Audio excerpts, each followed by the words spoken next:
The top stories tonight in Y News. A World Health Organization draft report finds that COVID-19 probably came to people through an animal and not through a laboratory. The Malacanang Palace says a possible extension of the enhanced community quarantine is an absolute last resort.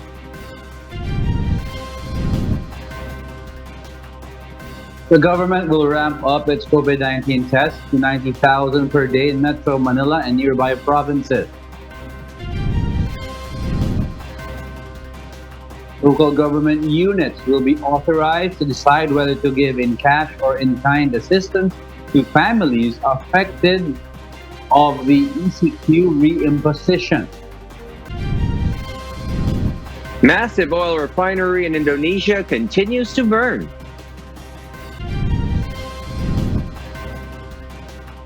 And Facebook and Google to build subsea cables between US and Southeast Asia.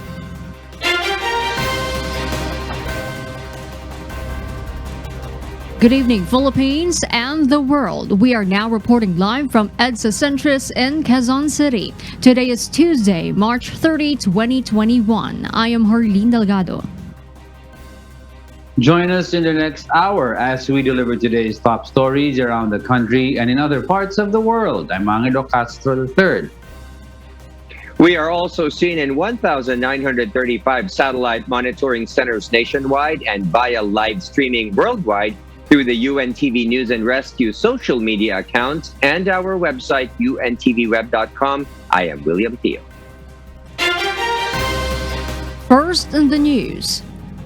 A recent report from the World Health Organization regarding the origin of COVID-19 says that the virus is most likely passed from bats to humans through another animal, and any kind of leak from the lab is extremely unlikely. Iya De Vera gives the details why live. Yes, Iya? Harleen, a joint study from the World Health Organization and China provides a small and new insight on how the coronavirus first emerged in the world. Based on the research, 4 scenarios were listed by the researchers about the likelihood for the emergence of the coronavirus.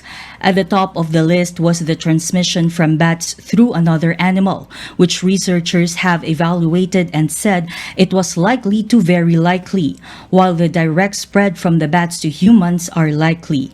Also, the team evaluated that spread from humans from the packaging of cold chain food products was possible but not likely. The WHO report is expected to be made public this Tuesday, and many are awaiting for the discovery of the origin of the virus to help scientists and experts prevent any future pandemics. White House Press Secretary Jen Psaki has spoken about this on the White House Daily Briefing and said that experts from the U.S. government had WHO report in hand. The report, under embargo, of course, is now in the hands of U.S. government experts from the CDC, FDA, NIH, HHS, USDA, DHS, and USAID. That is a lot of acronyms. 17 experts, long-standing leaders in the field, including epidemiology, public health, clinical medicine, veterinary medicine, infectious disease, law, food security, biosafety, biosecurity. We have a lot of experts in government. We'll be reviewing this report intensively and quickly. Harleen, the said report is largely based on WHO team of international experts visited Wuhan, but said that it would typically take years to identify the exact natural source of the virus. Back to you, Harleen. Thank you, Iya De Vera, reporting live from New Zealand. The government's task force for COVID-19 response will decide this week on whether or not to extend the enhanced community quarantine or ECQ reimposed over Metro Manila and 4 nearby provinces. Meanwhile, Santiago City in Isabela and Quirino Province will be placed under modified enhanced community quarantine or MECQ in April. Rosalie Cos will tell us why. The Interagency Task Force Against COVID-19 will meet on Saturday to discuss whether the Enhanced Community Quarantine or ECQ over the NCR Plus bubble should be extended or not. According to presidential spokesperson Harry Roque, the ECQ extension will be implemented as an absolute last resort. The government also has limited funds to assist those who will be severely affected by the closure of the economy. The Department of Health earlier said it is recommending a one-week extension of the ECQ to see a decline in the number of COVID-19 cases and its effect to the country's healthcare utilization rate. Another week or 2 weeks of MECQ, yan po ay magiging absolute last resort.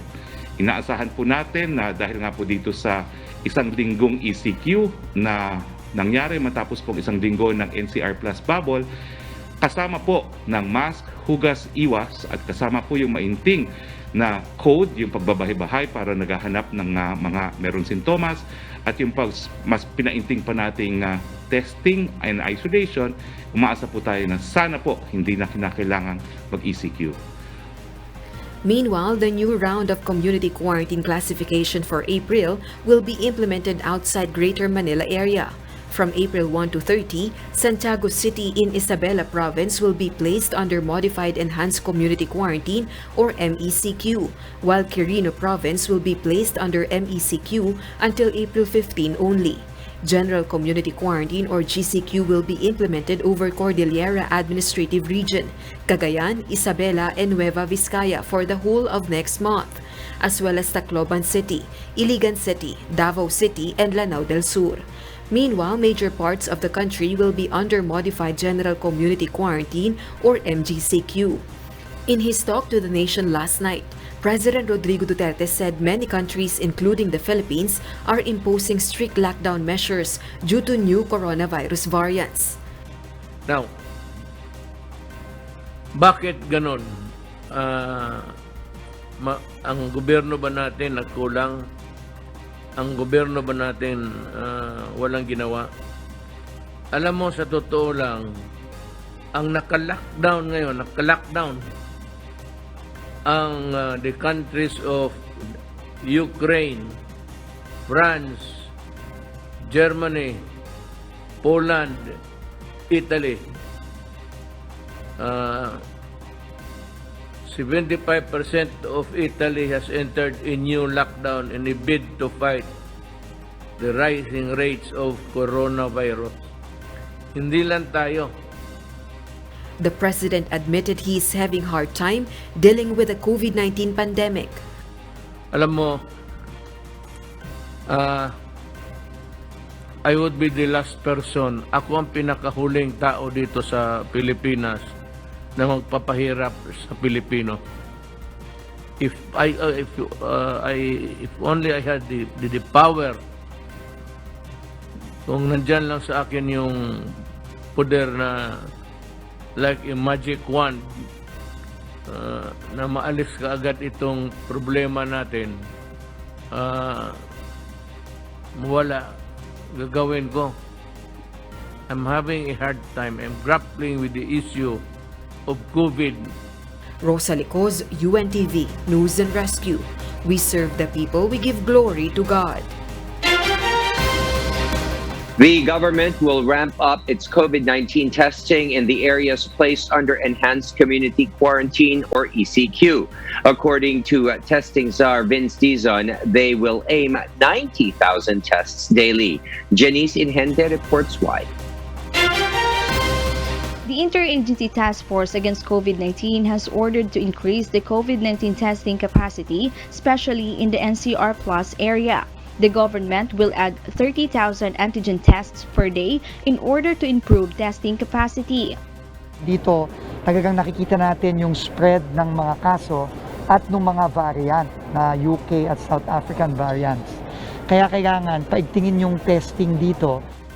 But Dizon said antigen tests will only be limited to the NCR Plus bubble, which consists of Metro Manila, Rizal, Cavite, Bulacan, and Laguna, since antigen tests should be used in areas with a high prevalence of COVID-19 infection. The antigen test will primarily be used in hospitals and barangays with high COVID-19 infections.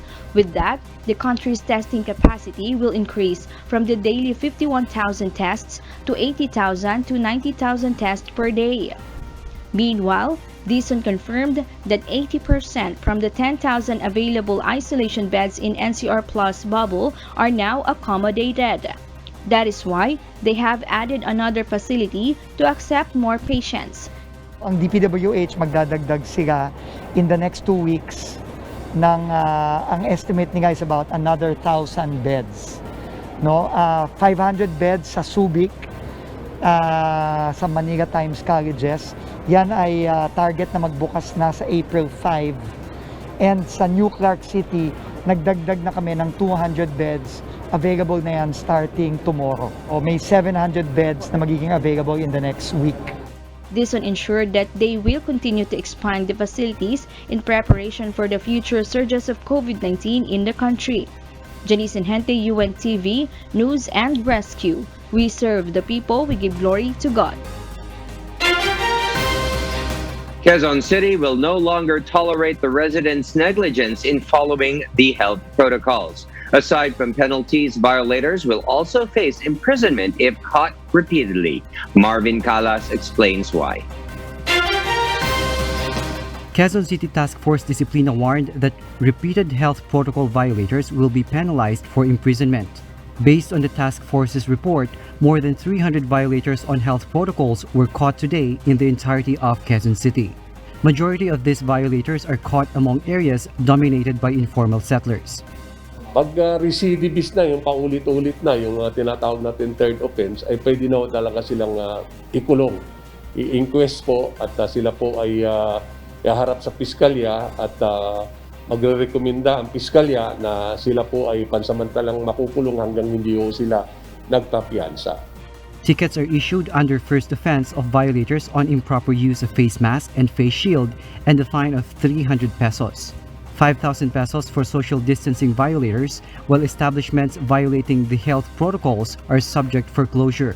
Early this morning, a diagnostic laboratory at Barangay Santo Domingo, Quezon City was issued a warning by the task force. This is in relation to the influx of an estimated 300 Chinese nationals yesterday trying to take their swab test required for their flight back home. According to the barangay captain in the area, it would serve as a warning to other establishment owners unable to abide on the implementation of health protocols. Usually naman well-coordinated naman talaga sila.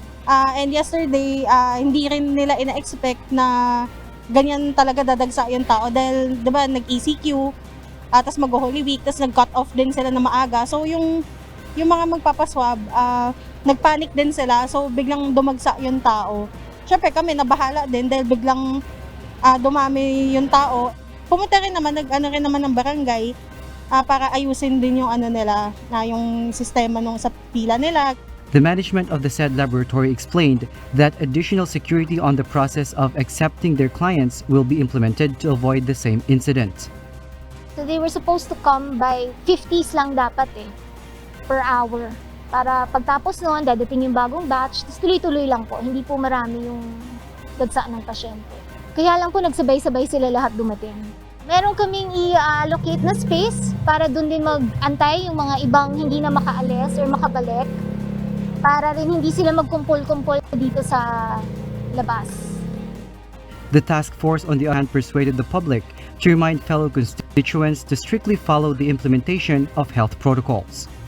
Kami po ay nakikiusap sa lahat po ng mamamayan na kayo po ay makialam na po. Kayo po ay magkaroon na ng malasakit at para ito ho ay matapos na itong pandemyang ito. Marami yung nagsasabi na hirap na kayo pero ang pagpatupad lang sa health protocols ay hindi pa ho nasusunod. Kaya habang may mga pasaway, hindi ho bababa ang COVID. Marvin Calas, UNTV, News and Rescue. We serve the people, we give glory to God. The number of COVID-19 cases in the country rose to 741,181 today, with the addition of more than 9,000 new cases. The case bulletin of the Department of Health showed 9,296 new cases.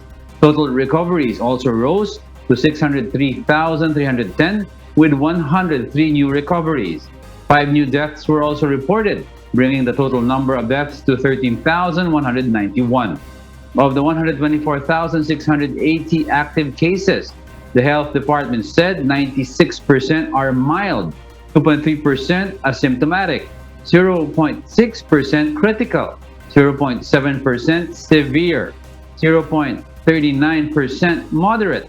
The DOH said 9 duplicates were removed from the total case count, 5 of which are recoveries. 9 labs were not able to submit their data to the COVID-19 document repository system on March 29, 2021. Veteran Filipino singer Claire de la Fuente passed away this morning at the age of 62.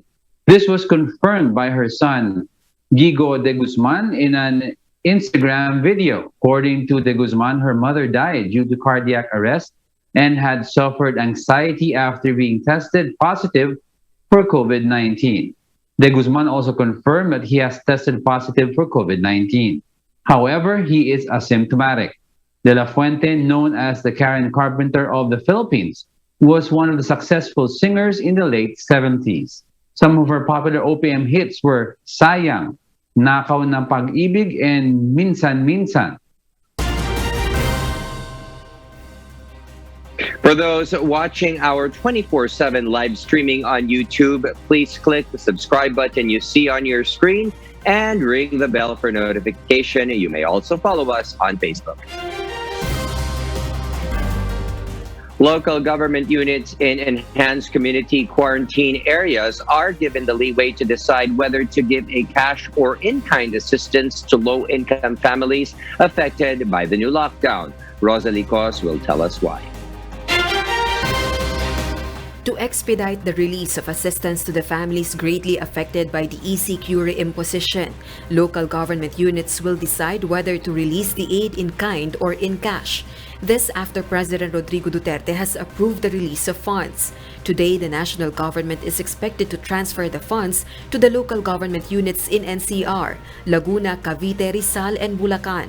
The budget is the unutilized funds from the Bayanihan 2 amounting to 22.9 billion pesos. Every individual will receive assistance worth 1,000 pesos or up to 4,000 pesos per family. Yung pinirmahan po ni Presidente is already silent on whether or not it is cash or in kind. So that's the call of the LGU. Basta ang gusto mangyari ni Presidente, sa lalong mabilis na panahon makarating ang ayuda.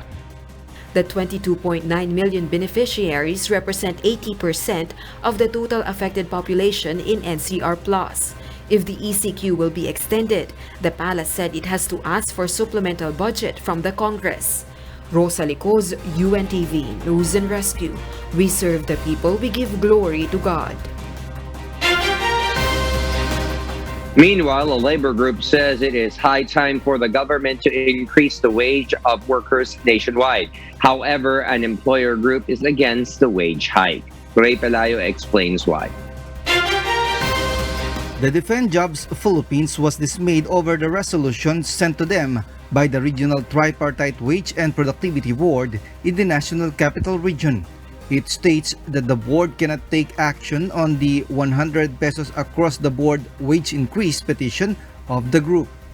The Wage Board resolution was based on the 2000 Supreme Court resolution that states that when the application of an administrative issuance modifies existing laws or exceeds the intended scope, the issuance becomes void.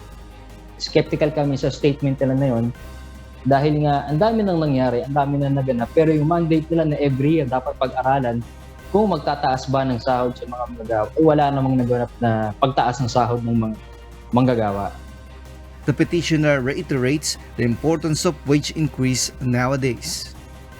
Saan ba naman gagamitin yung 100 pesos ng mga manggagawa kundi pambili rin ng mga pangangailangan nila na eventually makakatulong din sa mga maliliit na businesses natin. At yung mga maliliit na businesses, mag-a-avail din naman sila ng mga products sa mga malalaking businesses. So, cycle din siya at makakatulong sa pag-drive ulit ng ating economy. For the Associated Labor Union Trade Union Congress of the Philippines, the resolution of the board is not acceptable. Alan Tanhusay, the group's spokesperson, said that even the 1,000 peso financial assistance to affected workers is not enough. The group recommends that the deployment of Kadiwa stores and Descuento caravans should be multiplied. Labor Secretary Silvestre Bello III, on the other hand, said that the resolution has not reached his table. Ayaw mo naman pangunahan nila kasi eventually yung kung ano man ang rekomendasyon nila ay dadaan lang for final approval. The Employers Confederation of the Philippines earlier said that increasing the wage will just worsen the situation and may lead to more closure of enterprises. Ray Pelayo, UNTV News and Rescue, we serve the people, we give glory to God. Malacanang has clarified that the private sector's procurement of COVID-19 vaccines is still subject to a tripartite agreement. This after President Rodrigo Duterte has allowed the private firms to purchase their own vaccine supply. Rosa Licos explains why. Coronavirus vaccines are only given emergency use authorization by the Food and Drug Administration. This means the products are not yet for commercial use. This is the reason why the government still has to be involved with the procurement of COVID-19 vaccines by the private sector. Apart from this, it is the government who will shoulder the indemnity in case of adverse effects from the vaccination. Malacanang clarified this after the Employers Confederation of the Philippines appealed to the government to release its guidelines on how to expedite the private sector's procurement of COVID-19 vaccines following the directive of President Rodrigo Duterte. Ang nagbago lang po, yung mga pribadong sektor, kung talagang gusto nilang umangkat, ipagbigay alam lang po sa atin, sa ating vaccine SAR, at gagawin po natin ang ating tripartite agreement. Last night, the Chief Executive directed Vaccine SAR and National Task Force Against COVID-19 Chief Implementer Carlito Galvez to expedite the processing of documents for the private firms to import their own vaccine supply for their employees. Akin ang decision is I have ordered Secretary Galvez to sign any and all documents that would allow the private sector to import at will. Baski ilan ang gusto nilang ipasok. Okay sa akin. Vaccine SAR Secretary Galvez reiterated the vaccines that will be procured by the private firms should not be sold to the public since no vaccine brand is authorized for commercialization yet. The private companies must also follow the vaccine priority list of the government. Ang deployment po nito dapat it should follow yung DOH criteria natin criteria po. Meanwhile, COVID-19 vaccines are tax-free and custom-free. Rosa Licos, UNTV News and Rescue. We serve the people, we give glory to God. Some medical experts are not recommending the use of the anti-parasitic drug ivermectin for COVID-19 treatment, while its efficacy against the disease has yet to be established. Meanwhile, the Food and Drug Administration has been urged to expedite processes for those who will apply for ivermectin's use for humans. Arlene Delgado will tell us why. Amid the rising numbers of COVID-19 cases, claims about anti-parasitic drug ivermectin have circulated that it can treat COVID-19 patients. But some medical experts have advised that it would be best to wait for further studies and evidence of its safety and efficacy. According to infectious disease specialist Dr. Joseph Buensalido, interim results from randomized clinical trials suggest that it does not reduce mortality risk and has no benefit for improvement of symptoms of COVID-19 patients. Many more evidence are forthcoming, but from the recent and available randomized trials, we still do not recommend it for now, and this recommendation will be definitely updated as more evidence is generated from the ongoing studies and trials. Ivermectin is used for animals to prevent heartworm disease and treat internal and external parasites. However, there is no registered oral formulation of ivermectin for human use in the country. It is only registered as topical formulation, which means it can only be applied on human skin to treat external parasites such as head lice and skin conditions. Meanwhile, Dr. Cecilia Maramba Lazarte also warned about the possible adverse effects to humans when administered in high doses, as well as other immune boosters being considered for COVID-19 treatment such as melatonin, zinc, and vitamin C and D. Well, as we saw, hindi siya harmless, no? Even at normal doses, there are some groups of people who can have severe reactions. So, we really have to weigh this, and dapat eyes wide open din yung piniprescribe natin, no? The FDA earlier warned the public against taking ivermectin for COVID-19 treatment as it is not approved for treatment of any viral infection and it can cause serious harm to humans. Yesterday, the FDA announced doctors and hospitals who want to use ivermectin to treat COVID-19 symptoms may apply for a compassionate special permit. The Anti-Red Tape Authority, or ARTA, urged the FDA to expedite its application processes following some concerns from pharmaceutical groups. The FDA noted that the application process for the permit shall only take 24 to 48 hours, provided that all the requirements have been complied with.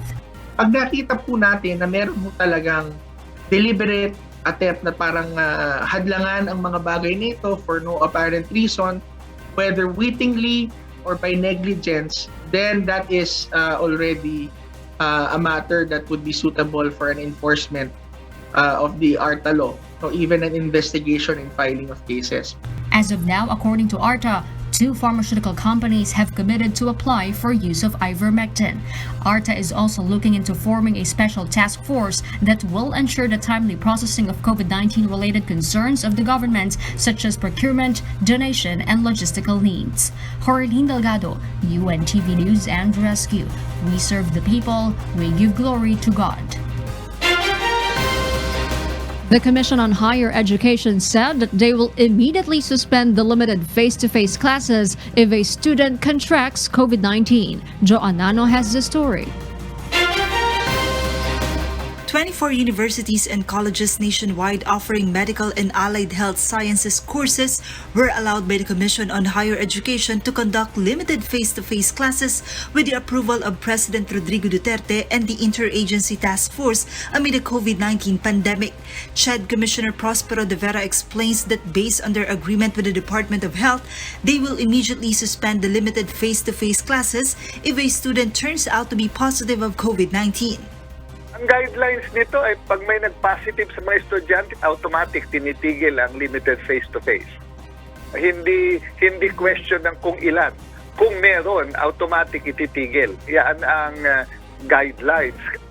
Prior to the declaration of the one-week enhanced community quarantine in NCR Plus bubble, CHED discloses that there were some universities who already suspended their limited face-to-face classes to prevent students from contracting the virus.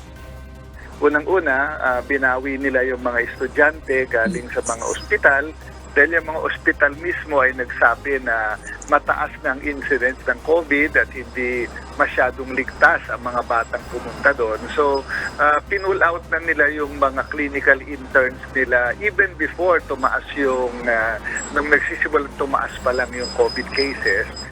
However, limited physical classes is still ongoing in low-risk areas. Commissioner De Vera further pointed out there are actually some universities who conducted limited face-to-face classes, but there was zero transmission of COVID-19. Meanwhile, CHED also reported that there are more than 30 universities and colleges volunteered to serve as a vaccination site after they have retrofitted their school facilities. This is on top of the first 6 universities that was also designated as vaccination sites. CHED says that this is a huge help for the local government units, especially now that the government is intensifying the conduct of simultaneous vaccination among senior citizens, adults with comorbidities, as well as other health workers. Joanna, UNTV News and Rescue. We serve the people, we give glory to God. Authorized persons outside of residence or APOR and essential workers who are allowed to travel during the ECQ period may avail of the free ride service of the Department of Transportation. JP Nunez will give us more details live. JP, how many modern jeeps are now operating for this free ride service of the government? Arlene, according to LTFRB, there are approximately 1,500 modern jeepneys providing free rides for authorized person outside of residence or APOR in the area of NCR Plus bubble. It was deployed in 44 routes operating from 4 a.m. to 10 p.m. until Sunday, April 4. The DOTR provides modern jeepney as its record was already consolidated in the Land Transportation Franchising and Regulatory Board, and most of its unit has already signed the service contract program of the government. MPUJ drivers are being paid according to the distance covered by their rides.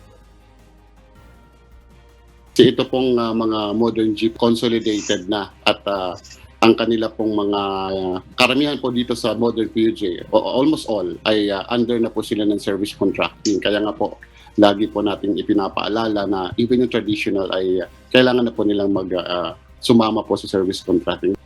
Sa LTFRB po kami kaya naka-touch yung apps namin sa LTFRB, binabayaran po kami ng kilometrahe.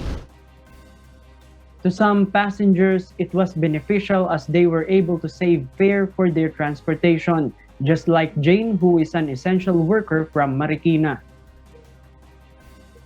Biro mo, uuwi ka ng walang bayad, number 1 na yun. Tapos, at least, available siya para sa lahat ng commuters papauwi. Hindi kagaya nung nakaraang halos walang maksakyan kundi magta-taxi ka. So, ito, mas maganda to. Libre pa, di ba? Meanwhile, the DOTR stressed that there is no lack in public transportation. Hindi po nagkulang ang ating PUVs, no? Sa totoo lang, hindi naman po talaga binawasan yung ating public transportation as compared nung GCQ. Ayon po sa ating mga enforcers from LTO, LTFRB, gayon din po ang IAC. Marami po kasing nag-aabang na mga mananakay dito sa ating mga lansangan na hindi po considered na authorized persons outside of residence. Arlene, the DOTR continues its call to drivers and operators to register to the service contract program of the government. That is my report. Back to you, Arlene. Thank you, JP Nunez, reporting live. The Food and Drug Administration has warned the public against the supposed proliferation of fake vaccines sold online. Aiko Miguel explains why. Legitimate COVID-19 vaccines are not for sale since vaccines approved for use in the country are only being administered through emergency use authorization. These are COVID-19 vaccines of Pfizer-BioNTech, AstraZeneca, Sinovac Biotech, and Gamaleya Research Institute.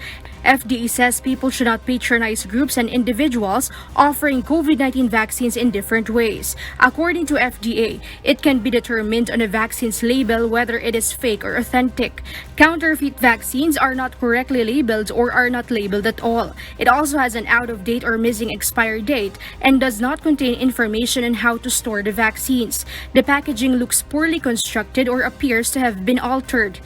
There are also spelling or grammatical errors on the packaging or instructions. Vials are dirty or scratched. Cap is dent or broken. Rubber seal are already punctured. For products that need to be diluted, the color changes or solution becomes cloudy. There are foreign matters inside the vial. There are FDA regulatory inspectors monitoring reports of fake COVID-19 vaccines. Anyone proven selling or distributing fake COVID-19 vaccines will be fined with 50,000 pesos to 5 million pesos and imprisonment of 1 to 10 years. They are actually violating the Republic Act 9711 or the FDA Act of 2009, specific provisions on prohibition which states that no vaccines should be imported, manufactured, sold, transported, advertised, offered for sale, which are not registered with the FDA. FDA emphasized only the government has the control to distribute and administer COVID-19 vaccines for free. At present, there is no fake COVID-19 vaccine yet in the Philippines. The FDA urges the public to report to their hotline those offering COVID-19 vaccines online. Aiko Miguel, UNTV News and Rescue. We serve the people, we give glory to God. Almost 5,000 policemen were dismissed from service since July 2016. Leah Ilagan explains why. The Philippine National Police has dismissed a total of 4,974 airing cops from July 2016 to March 24, 2021. Of the 4,974 policemen dismissed, a total of 617 of them are related to illegal drugs. In terms of administrative cases, 716 were sanctioned with forfeiture of salaries, 132 restricted to quarters, and 242 withheld of privileges. PNP spokesperson Police Brigadier General Ildebrande Osana says the PNP do not tolerate the wrongdoings of their personnel. We do not condone any of the acts committed by our police officers who may have done something wrong to our people. And then, of course, this is part of the internal cleansing. Osana also said that PNP is doing its best to weed out airing cops. Our data would show that there have been dismissal made by the institution against those police officers who committed various administrative offenses. Osana revealed the figure as President Duterte called on the PNP to immediately kick out from the service any policeman who would be involved in corruption activities.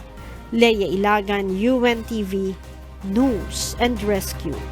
We serve the people, we give glory to God. Bureau of Customs employees and officials who are proven involved in corruption must now voluntarily resign from their post. Dante Amento tells us why.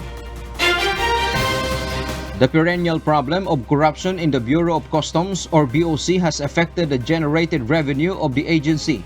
Thus, to combat and strengthen the government's campaign against illegal activities within the agency, the Presidential Anti-Corruption Commission or PACC and the BOC have signed a manifesto that will oblige customs personnel to voluntarily resign if they will be involved in corrupt practices.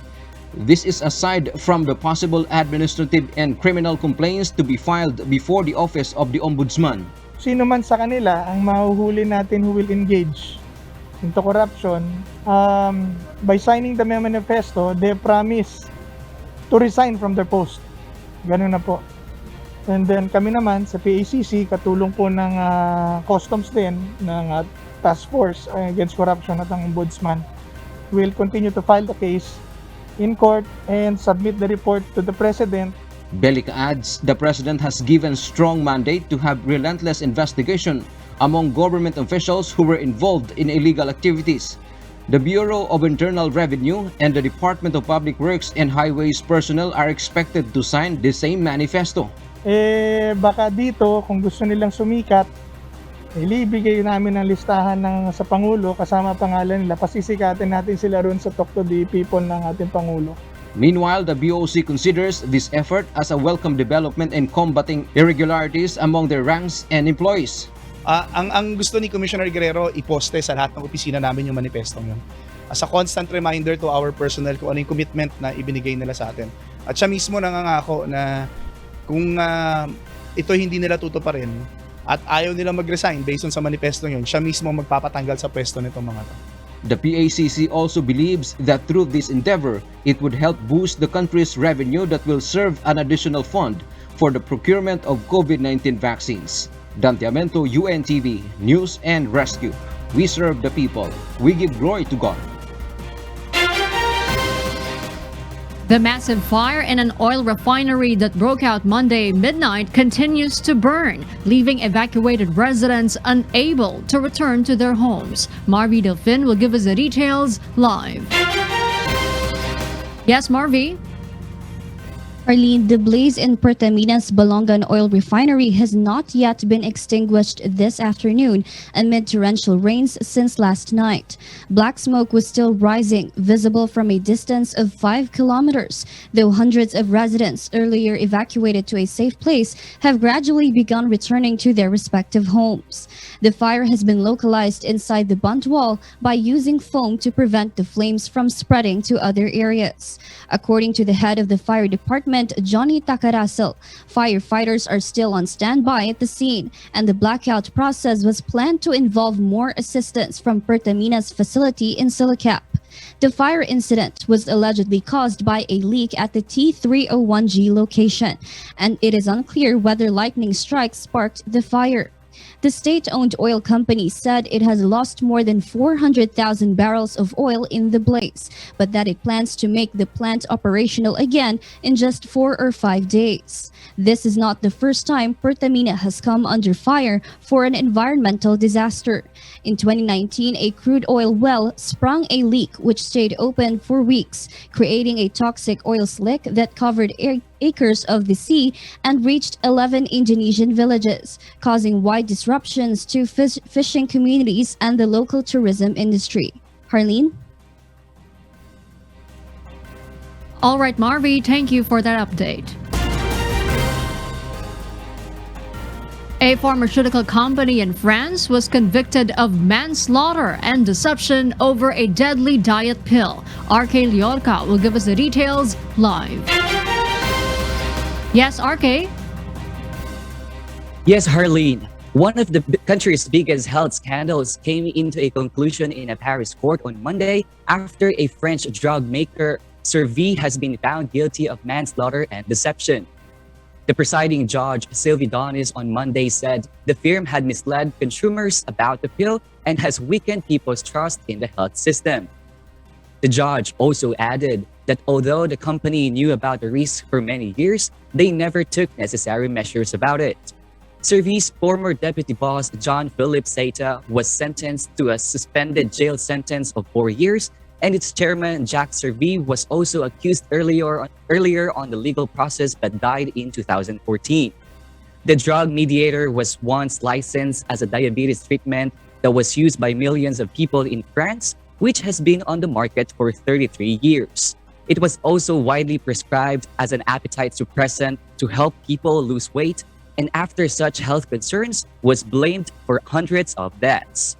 Now, Harleen, Servier is facing legal charges with hundreds of millions of euros, and other hefty payments are now being faced and charged. Harleen?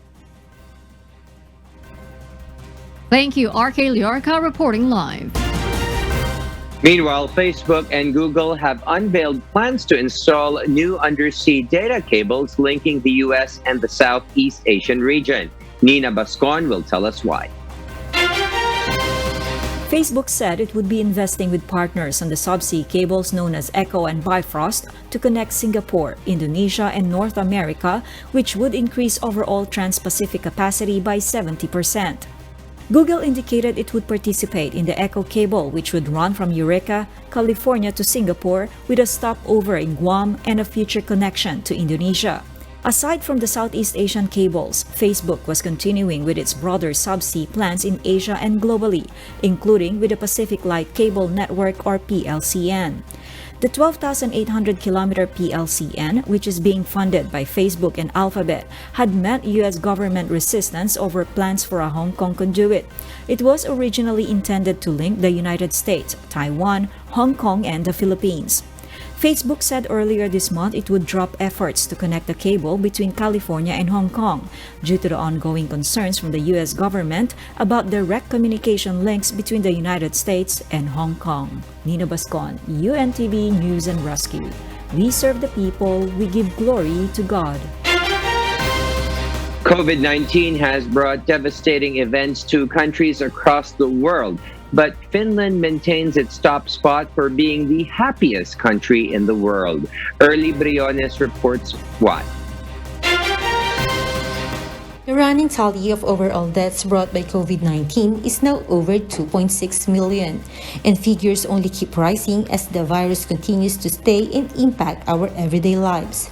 But despite the distress caused by the pandemic, some countries proved that happiness can still be found amidst the chaos. For 4 consecutive years, Finland once again tops the annual list of the happiest countries in the world, according to the data provided by Gallup World Poll. Iceland closely places second, followed by Denmark, Switzerland, and the Netherlands. The Philippines, meanwhile, dropped to 61st in the latest ranking, from its 52nd position the previous year. The World Happiness Report 2021 states that even though data collection was evidently different during the current pandemic, the top 10 countries continue to display a positive sign by remaining within the list's top range. One notable characteristic that reportedly allowed Finland to stay on top was trust. Researchers showed that Finland's confidence in the government in protecting them during the pandemic was what gave them the edge to stay hopeful and happy with a solid support system as a community. On the other hand, the countries that had a poor response towards the pandemic showed a significant decline in their people's mental health. Professor Jan-Emmanuel Deniv at the University of Oxford mentioned how important happiness is in influencing productivity, especially now that we have a new normal. Professor Jeffrey Sachs of Columbia University advises people to also use the pandemic as a reminder to look at one another and relieve the cooperation between countries around the globe, in hopes of teaching other countries to be happier and more resilient in this time. Early Briones, UNTV News and Rescue. We serve the people, we give glory to God. And those are the reasons behind the news, March 30, 2021. I am Hardin Delgado. Reasons we deliver to you as they unfold. I'm Angelo Castro III. Because we need to know, we will always ask why. I am William Theo. We serve the people, we give glory to God.